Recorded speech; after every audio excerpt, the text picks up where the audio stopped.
Namaskaram. 1000 names and 1000 stories. 452nd name SARVA DARSHINE NAMAH. Divine names 450 Satam Gatihi to 455 Gnanam Uttamam glorify Lord Narayana as the foremost refuge and leader of the devotees who have surrendered to him. Basically, it is about Sharanagati. The Alvar who was completely devoted to Lord Ranganatha is Tondaradi Podi Alvar.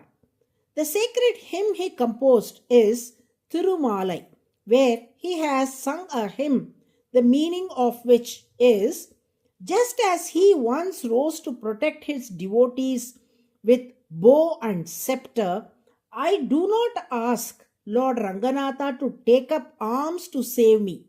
I do not ask him to open his divine lips and call out, "Come, my dear." All I long for is a single word, just once, "Hey, my boy." If the Lord would lovingly acknowledge me as our boy, that alone is enough. What more could this servant possibly desire in this world?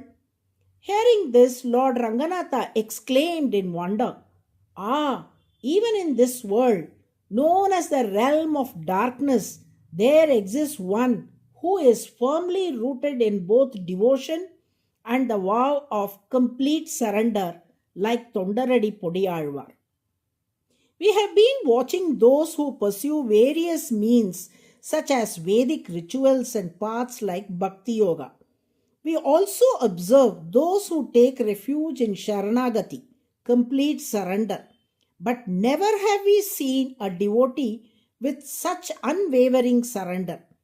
Marveling at him, the Lord looked upon Tondaradi Podiyalvar with a gentle smile and with loving affection called out, "Hey, my dear boy."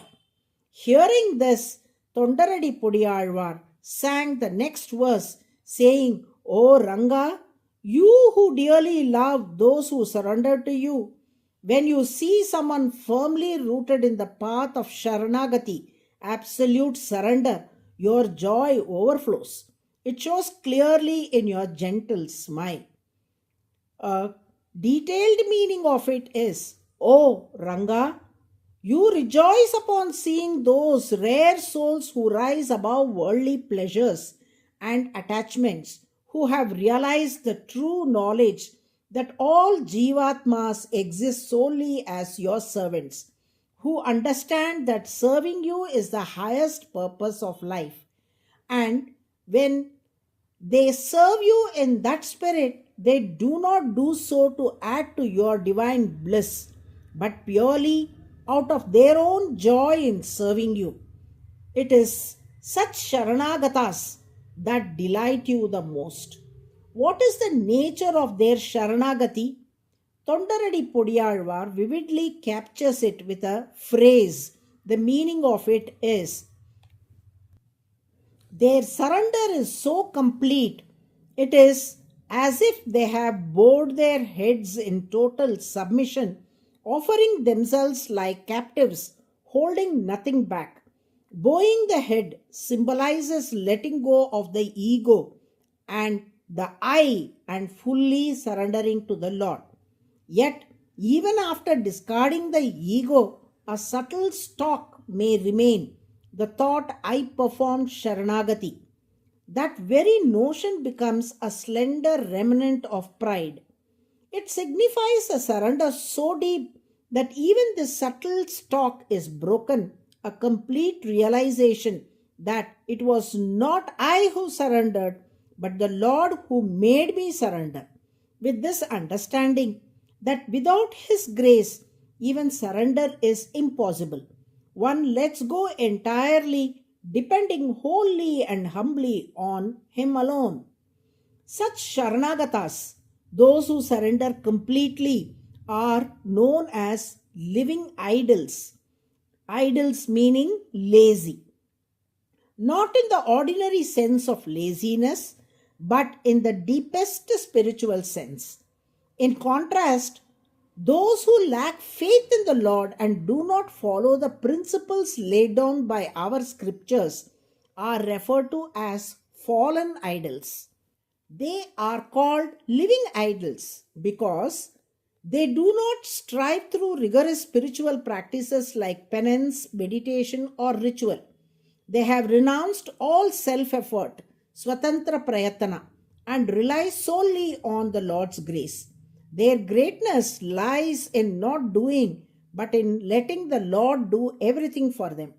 So, in truth, these so called living idols are the most exalted, having surrendered completely. They live in quiet trust, letting divine grace carry them to the highest goal. You who watch over all beings, rejoice when you see these living idols, the true devotees who embody devotion and surrender. O Ranga, Tondaradi Podiyalvar celebrates you, saying that you reveal this joy through this gentle smile that blossoms on your divine face. Because he observes and guides people who follow all paths karma yoga, bhakti yoga, and sharanagati, surrender, and more, Lord Narayana is called Sarvadarshi. The word Darshi means one who sees. Sarvadarshi thus means the one who sees and watches all who follow any form of dharma. This is the 452nd divine name in the Vishnu Sahasranama. To all those who chant Sarva Darshine Namaha daily with faith, the Lord in His grace ensures that their commitment to the vow of surrender becomes firmly established. Narayana, Narayana.